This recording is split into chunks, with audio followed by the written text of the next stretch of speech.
இரண்டாம் உலகப் போரின் குறியீடான ஆலன் டியூரிங்கின் டெலிலா திட்ட ஆவணங்கள் இங்கிலாந்தை விட்டு வெளியேறும் அபாயத்தில் உள்ளன.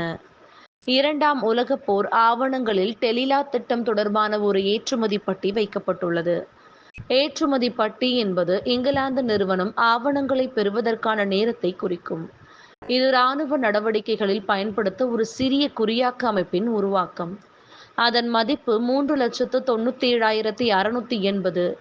மேலும் உள்நாட்டில் உள்ளவர்கள் வாங்கினால் இங்கிலாந்தை விட்டு வெளியேற வேண்டும். 5 வருடங்களாக இங்கிலாந்து மற்றும் வேல்ஸில் உள்ள சட்டபூர்வ நடைமுறை விதிகளுக்கு உட்பட்டு இணங்கவில்லை என்று குழந்தைகள் ஆணையரின் அறிக்கை கூறுகிறது.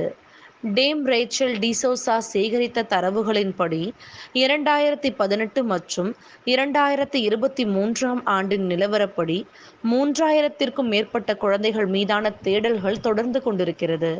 சராசரியாக ஒவ்வொரு 14 மணி நேரத்திற்கும் ஒரு குழந்தையை போலீஸ் அதிகாரத்தின் கீழ் தேடுகிறது என்று உள்துறை அலுவலக செய்தி தொடர்பாளர் கூறினார். எந்த ஒரு குழந்தையும் தங்களுக்கு அல்லது பிறருக்கு கடுமையான தீங்கு விளைவிக்கும் அபாயம் ஏற்படாவிட்டால் அவர்களின் இனம் மற்றும் இனத்தின் அடிப்படையில் விசாரணை நடத்தப்படக்கூடாது. ஒவ்வொரு ஆண்டும் ஆயிரக்கணக்கான பிரித்தானியர்கள் கோடை விடுமுறை நாட்களில் ஐபிசா மற்றும் மஜோர்காவில் உள்ள கடற்கரைகள், இரவு விடுதிகள், படகுகள் உள்ளிட்ட இடங்களில் வேலைகளை செய்கின்றனர். வேலைகளை வழங்கும் இடைத்தரகர்களின் சுரண்டல் நடைமுறைகள் பற்றிய குற்றச்சாட்டுகள் தற்பொழுது கண்டறிந்துள்ளது.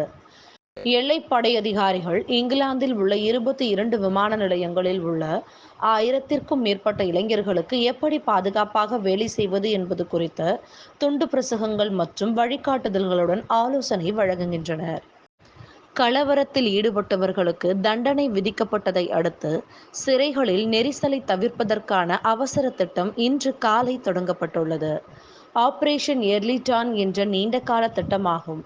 அதாவது, நீதிமன்றத்தில் ஆஜராக காத்திருக்கும் பிரதிவாதிகள் காவலில் வைக்கப்பட்டால் சிறைக்கு இடம் கிடைக்கும் வரை நீண்ட நாட்கள் போலீஸ் அறைகளில் வைக்கப்படலாம் என்ற தீர்மானம் இயற்றப்பட்டது.